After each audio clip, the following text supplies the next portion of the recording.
President Ramatar joins festivities as the Spring Festival of Holi is celebrated. Head of State accredits country representatives from Austria and Pakistan, and the President commissions GDF Coast Guard Riverine Patrol craft. We'll have the details of these and other presidential activities in this week's edition of the Diary for the period March 15 to March 21. I'm your host, Paul McAdam. On March 17, President Ramatar joined the Guyanese as the Festival of Color or Holi, also known as Phagwah, was celebrated. Ghana celebrated the Festival of Holi or Phagwah on March 17th, and President Ramatar and First Lady Deolachmi Ramatar began the day with a visit to the Indian Cultural Center. Holi or Phagwah is the Hindu celebration of the festival of spring, which has a mixture of water and colorful powders, signifying the triumph of good over evil.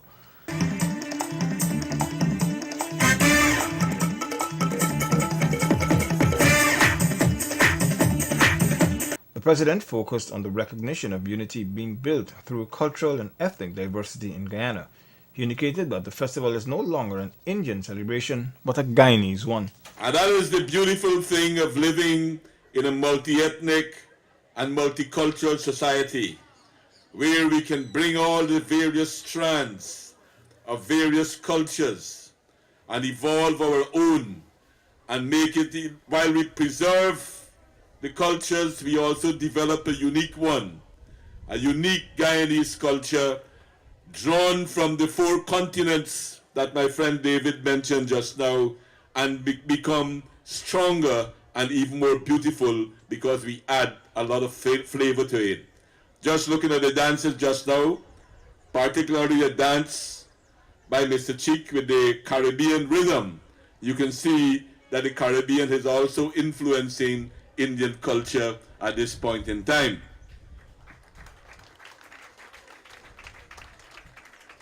As has been said, Holi brings us together. The powder, the abir, removes distinction and reminds us that we all come from the human race and that we are all one people. In the famous words of Muhammad Rafi, the world is one. And that is what Holi presents. The program, which consisted of cultural performances, was also attended by Prime Minister Samuel Hines, Opposition Leader David Granger, the Mayor of Georgetown Hamilton Green, Ministers of Government, members of the Diplomatic Corps, the private sector, members of Parliament, the Hindu community, and Indian nationals living in Guyana. The First family then hosted several activities at State House. Later in the afternoon, the First family joined the Guyana Hindu Dharmic Sabha at the Everest Cricket Club ground for their Holi celebrations. After mingling with persons who gathered at the location to enjoy the festivities, the head of state said he was delighted to be part of such an auspicious occasion.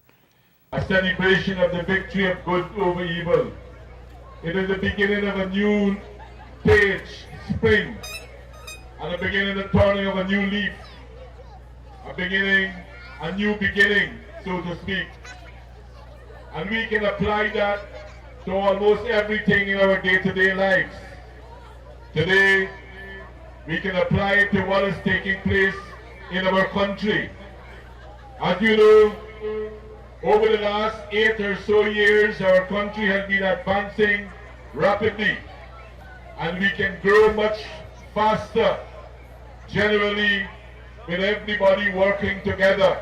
President Ramatar said there is a need for every Guyanese to show support and solidarity with the aim of removing the obstacles being placed in the way of development. We need your support, we need your solidarity, so that we can remove those obstacles. We can work very hard to remove those obstacles and take our country forward. Most importantly, as you know, we have to pass the anti-money laundering bill that is in Parliament. And that is extremely important for us to keep the momentum going.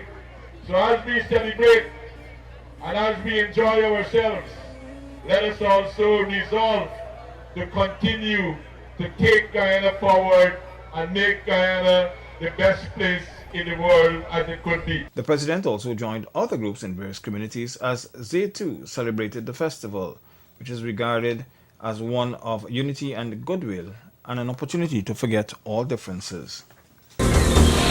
On March 19th, President Ramotha received letters of credence from the newly appointed non-resident High Commissioner of Pakistan, Nazrullah Khan. President Ramotha said that cooperation between the two countries at the multilateral level through forums such as the United Nations, the Commonwealth, the Non-Aligned Movement, and the Organization of Islamic Cooperation, along with the Group of 77 among others, has significantly strengthened the relationship which began on November 10, 1967. Pakistan is one of the countries that pledged support for Guyana's new global human order, which seeks to ensure human dignity and a better life for all. And of course, at the regional level, Guyana and Pakistan share the love and fervor for cricket, an enduring tie that binds us across continents. Excellency, my government looks forward to greater cooperation in all areas of common endeavors for the betterment of our peoples.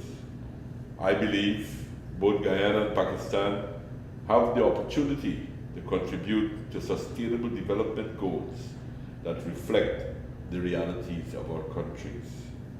The High Commissioner said that the relationship between the two countries is based on the strong foundation of mutual respect, both at the level of government as well as at the international level.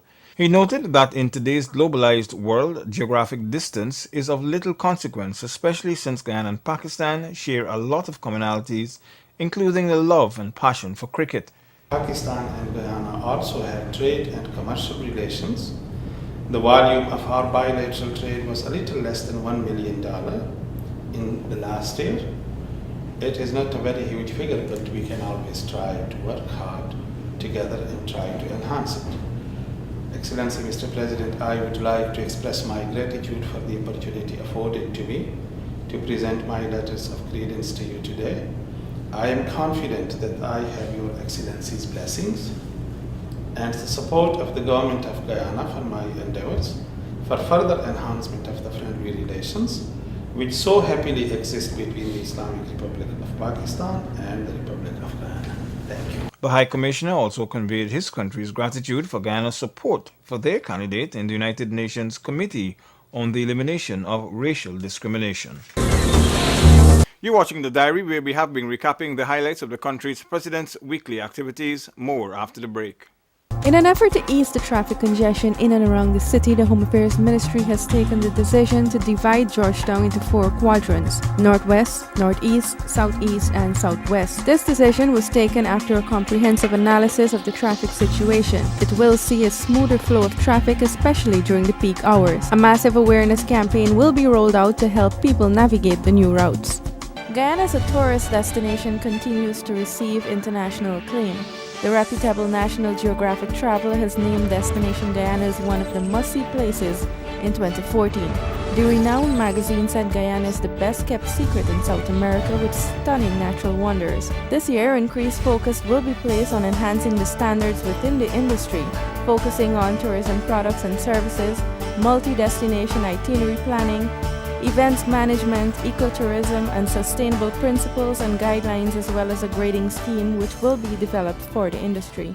The modernization of the Justice Administration System, the MJAS project, has been completed through a loan from the Inter-American Development Bank. Achievements made under the project include amended and new laws, training for personnel within the sector, reduction of the severe case backlog, the refurbishing of courts, increased numbers of judicial officers and training, publication of law reports and their indices online, the establishment of a DPP office in Berbice, computerization of several connected systems, among other aspects.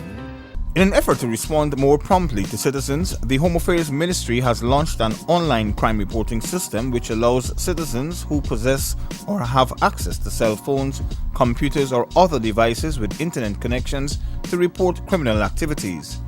Citizens can get instant access to security personnel on BlackBerry Messenger via 280-4E429. Reports of corruption can also be made on www.ipaidthebribe.com. These reports can be made anonymously. Newly appointed Austrian Ambassador Gerhard Mayer also presented his letters of credence to President Rametar on March 19th and reaffirmed his country's dedication to deepening the cordial relationship that Guyana shares with Austria. President Rametar said that the two countries have been engaged in European Union CARIFORUM and Economic Commission for Latin America and the Caribbean mechanisms which have allowed for collective pursuit of cooperative programs and the advancement of issues of mutual interest, especially with regards to the international agenda.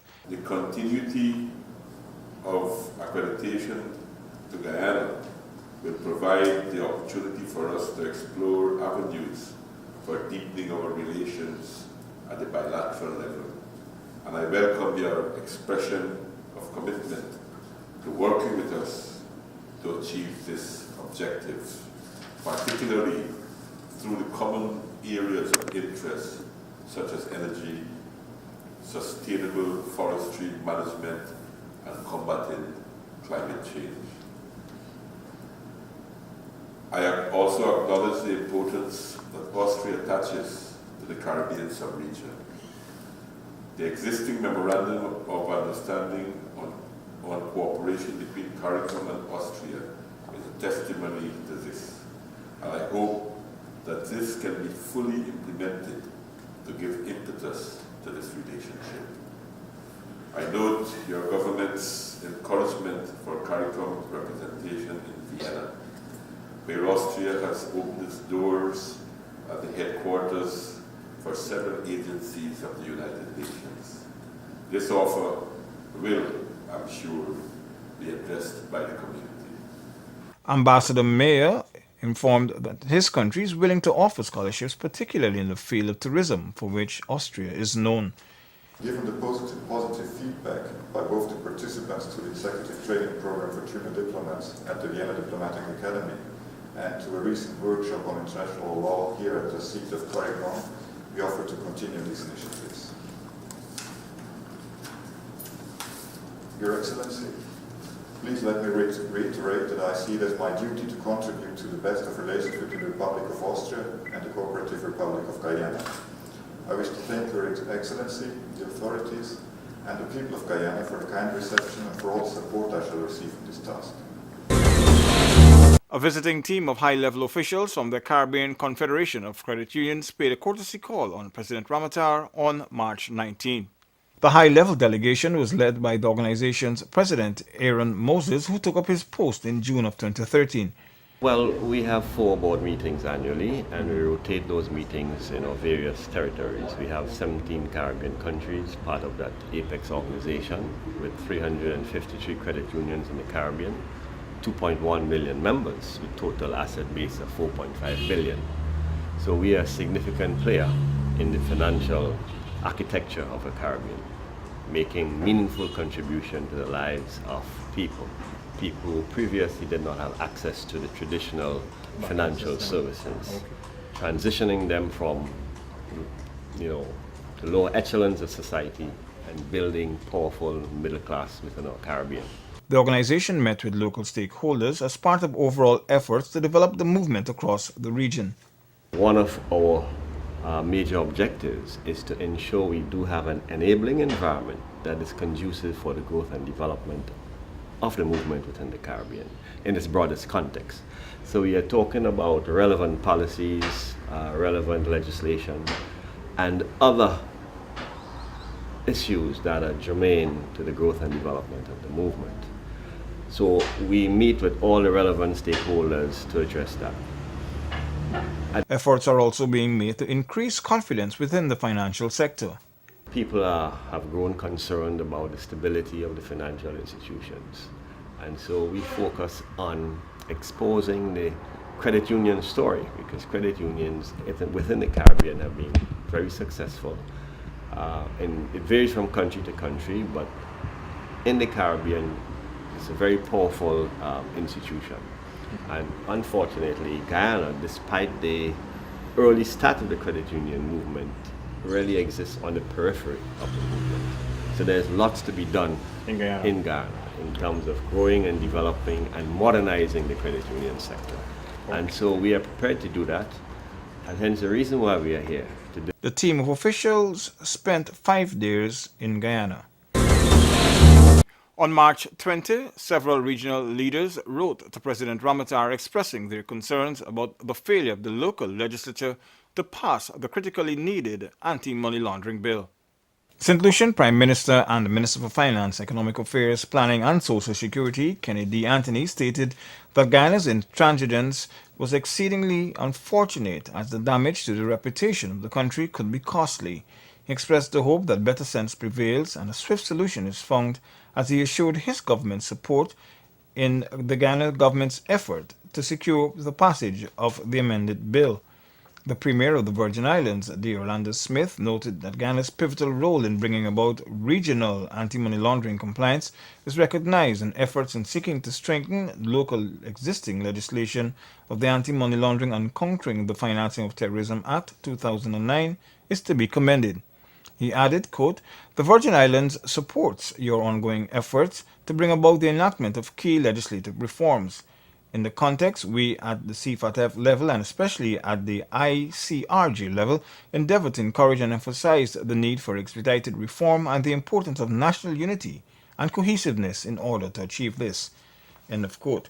It was hoped by Barbadian Prime Minister Frudel Stewart that the initial statement issued by the CARICOM Bureau last November would have made a positive impact on this challenging situation.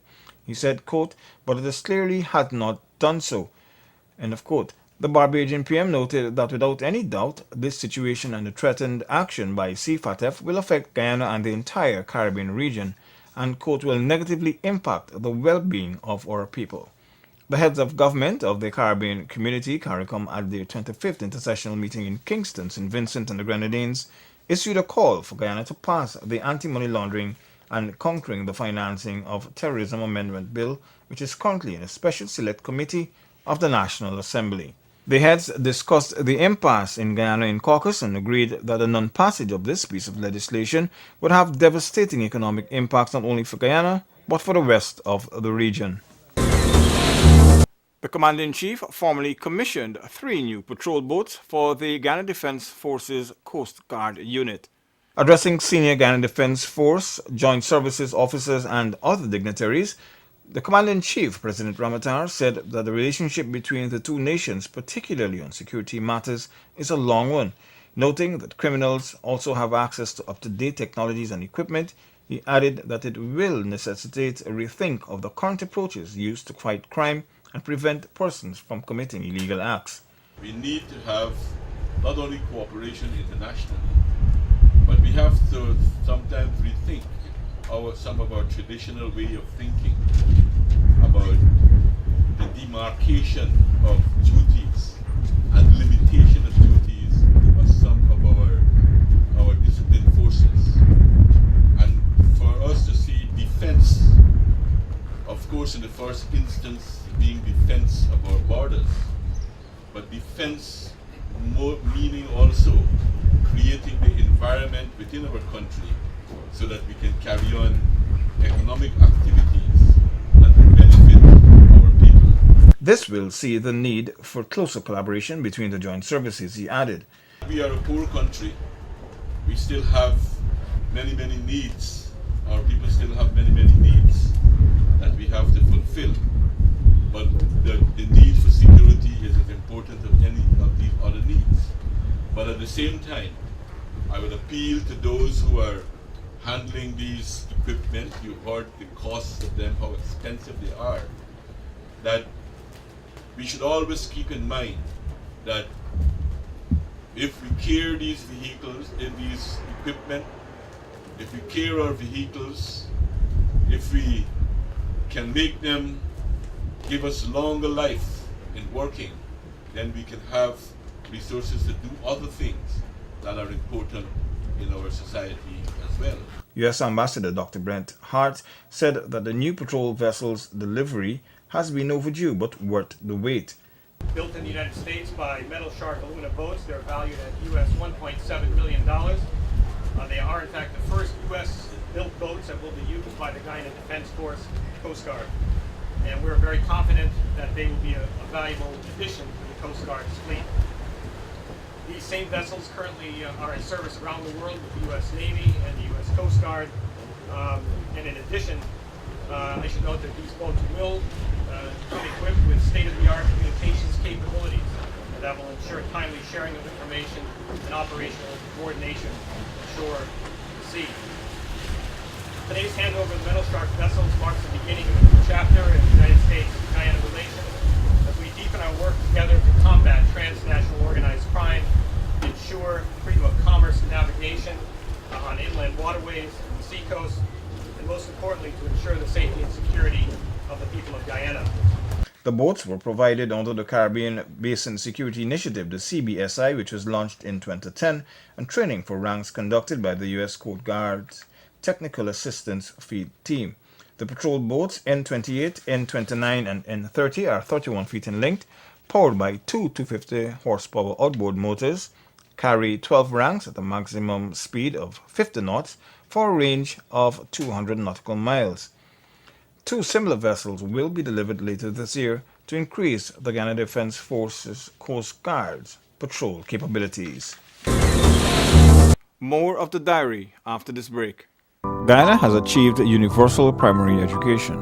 The focus is now on achieving universal secondary education by 2016. This has already been achieved in some regions, but more work has to be done in regions 1, 7, 8, and 9. There are plans to build and extend more schools with the intent that every single child of secondary age will be able to access a 5-year secondary education program in each region. Guyana is set to achieve the goal set by the United Nations Children's Fund UNICEF of universal birth registration by 2015. The General Register Office has launched an intensive campaign. It has decentralized its services to specifically cater to the needs of residents living in the interior location. Bedside registration is also done in several public hospitals. There are now 200 registration centers operating in the 10 regions. Citizens are urged to ensure that all births are registered. In an effort to ease the traffic congestion in and around the city, the Home Affairs Ministry has taken the decision to divide Georgetown into 4 quadrants: northwest, northeast, southeast, and southwest. This decision was taken after a comprehensive analysis of the traffic situation. It will see a smoother flow of traffic, especially during the peak hours. A massive awareness campaign will be rolled out to help people navigate the new routes.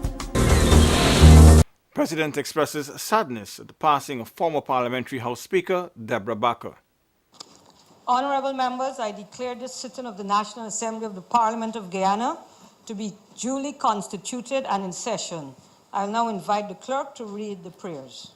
Former House Speaker Deborah Backer's sudden passing sent shockwaves through the local political community, particularly where she was known for her quick wit and sharp tongue during parliamentary debates. Mrs. Backer served as Deputy House Speaker following the 2011 general elections, representing the APNU as a frontbencher and shadow Minister of Home Affairs. I would like to extend deepest sympathy to her husband, children, and all the loved ones. Although we were on different sides of the political divide, we always maintained a very good relationship. I last saw her on Christmas Day this year, and we had quite a long and very pleasant conversation. She was very optimistic, as typical of Debbie, and full of life. Even though she was sick, she didn't allow that to dampen her mood. It will be a big loss, not only to her party, but she made a major contribution to the parliament and to the politics of this country.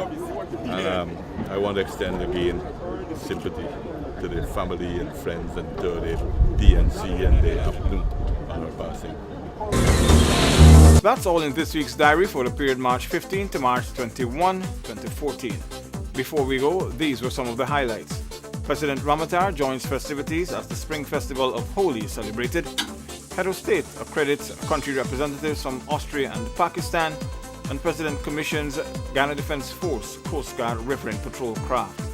Do join us again for the next program when we will bring you more of the President's activities. I'm your host, Paul McAdam, thanking you for joining us. Do have a pleasant rest of the week.